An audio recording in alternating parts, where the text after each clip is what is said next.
Hey guys, welcome to our first set of notes here for Chapter 7. We're going to look at how cells release chemical energy today.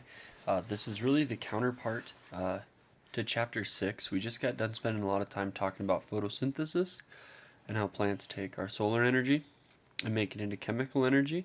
And now for this whole chapter, we're going to look at a variety of mechanisms in which organisms can take that chemical energy and make something useful out of it. So I think this last chapter 6 and of course this chapter 7, I think these might be a couple of our more difficult chapters for this year, just because not so much the volume they cover, but really the just the number of new terms, just stuff you're not used to hearing. A lot of biology you hear about in your everyday life, but nobody walks the halls visiting about phosphoglyceraldehyde. So there will be a few new things to learn, but it'll be a good time. So your book starts with a brief description of what it calls risky business, which is the idea of using oxygen to make energy. And of course, here you have a bit of a history, kind of evolutionary worldview sort of history, which is that early life on Earth, we think, likely evolved in some anaerobic environments. And then as uh, plants and algae started to, well, at any rate, algae started to evolve and produce oxygen, our environment slowly became more oxygen rich. And so some of these organisms lived and thrived in these aerobic environments, which is oxygen containing environments. And it's cool because now they can use oxygen to make more energy, but it's risky business because oxygen, when you break atmospheric oxygen apart, you leave an oxygen atom who is super electron greedy, and he can pull electrons from other molecules that he shouldn't be and create some free radicals, and that's a bad deal. So the idea is that relatively early, cells started to produce these chemicals called antioxidants that would detoxify or prevent these free radicals from forming, because those free radicals will do a lot of damage inside the cell. And so that's the idea. And then over time, I guess aerobic respiration evolved. So there you go. It's a pretty complicated process, but I am certainly happy that we got it right. So it produces ATP very efficiently, much more efficiently than without oxygen. And for you and I, and cattle, and sheep, and dogs, it's going to occur inside of our mitochondria. There are a few organisms we'll talk about where that's not the case, but most of the time, this is going to be occurring in our mitochondria. So, your book also has a little section on mitochondrial malfunction.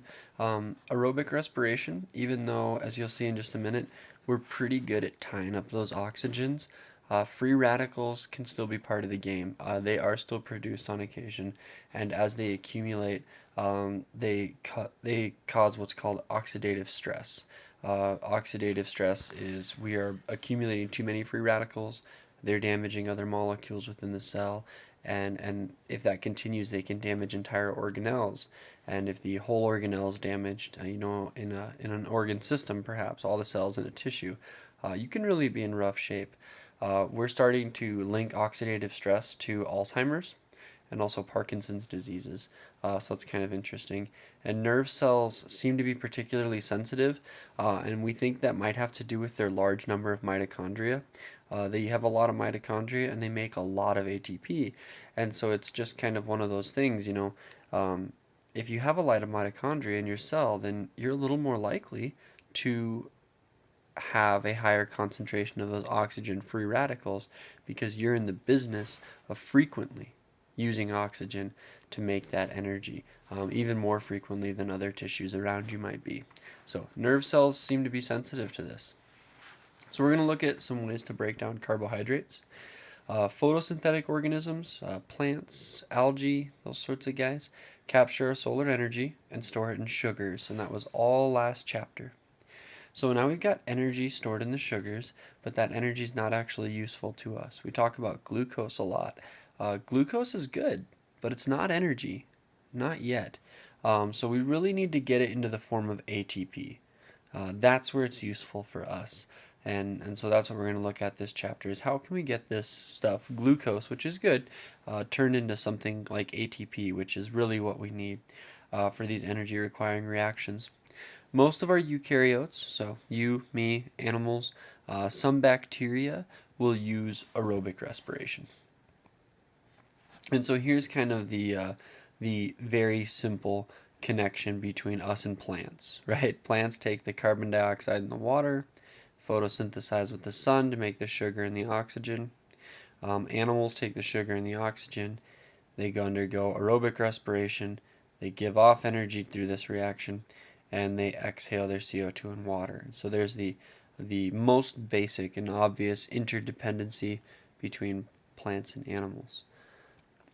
So let's get right down to the nuts and bolts of this. I'm going to try to get you guys through glycolysis at this first set of notes, and then we'll jump into some others later. But here's the general equation. Take what you had for photosynthesis, flip it around, put the reactants as products, the products as reactants, and you're good.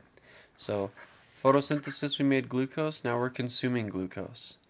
We're also consuming oxygen. And when we do that, we're going to produce carbon dioxide, which is pretty much just a waste product for us, and then water, which again is pretty much just a waste product for us. We're going to exhale a lot of that, but it is of course important in our bodies. So that's the whole process, and I wish it stayed that simple, but it really doesn't. There are 3 stages to accomplish this process. The first is glycolysis, which we'll go through today, and then we have what's commonly called the Krebs cycle, because acetyl-CoA formation takes a while to say.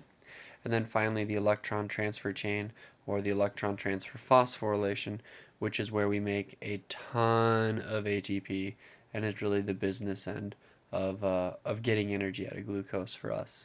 So some important things to keep in mind as we progress through this is we have these coenzymes.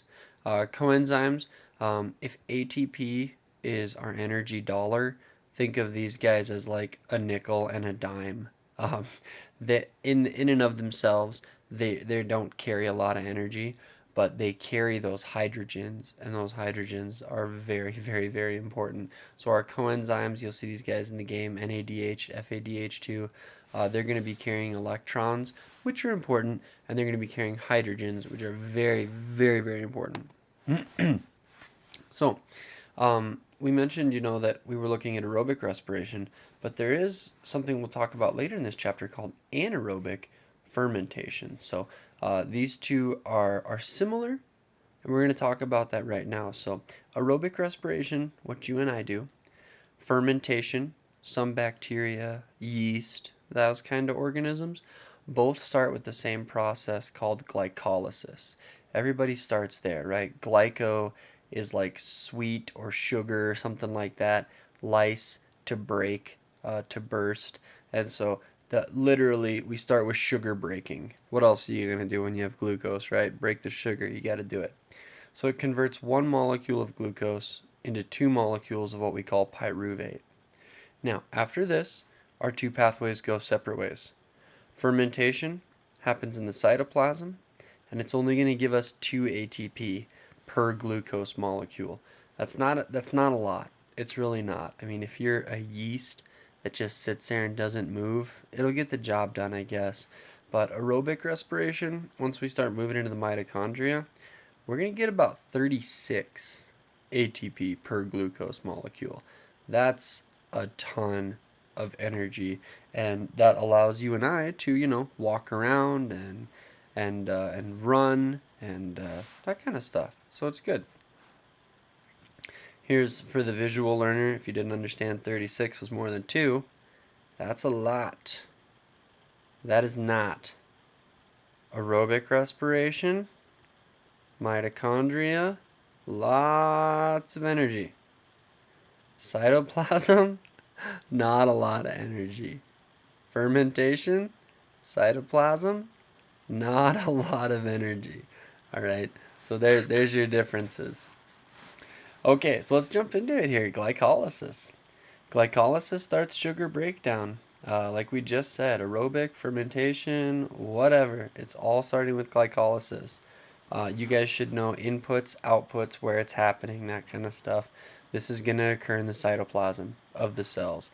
We're not in any of our organelles. We're just literally in the cytoplasm. And it requires an input. You might have heard, it costs money to make money, or something along those lines.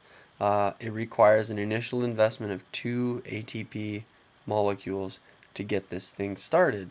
But when it's done, it produces 4 ATP total for a net yield of 2 ATP. And so it's sort of this basic analogy that I have to pay for gas to get to work. If work pays me more than gas costs, we're in good shape. And that's what glycolysis does. We get a net yield of 2 ATP. So we are coming out in the black, so to speak. And so here's what it looks like. Glycolysis. We start with glucose. We bring in an ATP. The ATP, we actually give up that phosphate, adenosine triphosphate. We give up that phosphate to glucose. And we make ADP. So we've dephosphorylated him. And now we have glucose 6-phosphate. Then we do it again. Another ATP, because we said it costs 2 to get started. So we give him another phosphate. We make ATP, adenosine diphosphate. And we throw another phosphate on the end. So now we call him fructose 1,6-bisphosphate. Bi is 2, phosphate, 2 phosphates. Makes sense? So there's 2. The phosphate group is transferred to glucose. The resulting molecule, fructose 1,6-bisphosphate, is unstable, so it breaks apart right there. And when it breaks, we have a 3-carbon molecule with a phosphate, a 3-carbon molecule with a phosphate, and we call these guys PGAL, or phosphoglyceraldehyde. So, we've invested our 2 ATP, and we've made PGAL. Now, NAD+ comes along, and he's not that useful at this point, but when NAD+ comes along and interacts with these PGALs, an enzyme, not surprising, right? We're going to see a lot of enzymes, attaches a phosphate to each PGAL, so we get 2 PGAs, which is phosphoglycerates, 2 electrons in the hydrogen ions, this is the important part, hydrogen ions from these go to NAD+, and we make NAD+, NADH, that energy nickel I told you about before. We're going to need him later. So, we continue this process. We still have PGA. They're no longer PGALs. They're PGA. What's it say?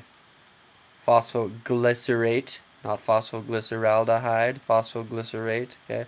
So phosphoglycerate comes down to step 4, where another enzyme, not surprising, right, transfers a phosphate group from each PGA to ADP. So now what we do is we take these phosphates that we had, and we take 2 ADP, and we make ATP with these phosphates. And we have leftover phosphates, and we do it again, and we make more ATP. And then we're done, we make pyruvates. So, as soon as we take these 2 PGAs, we make ATP, we broke even. It cost 2, we made 2, right? Another enzyme, more ADP turning into ATP. We've now, doubled what it took to get this whole process started. So, once we're done, we have pyruvate, and pyruvate is actually going to be used later. So, if it were fermentation, I'll show you kind of what we need to do with pyruvate and with our NAD+. But for right now, step 6 is kind of where we need to end. Glycolysis is going to yield 2 NADH, you need to know that, and net 2 ATP. You're going to need to know that. So, that's a cool thing. Pyruvate will move on depending on what fermentation, aerobic respiration, what we're doing. He'll move some different places, but I want you to know what's going into this reaction, what's coming out of this reaction, where it's taking place at a minimum, and then you're going to be in pretty good shape, I hope. So that's where we'll stop for today, and we'll pick up after glycolysis next time. Thanks.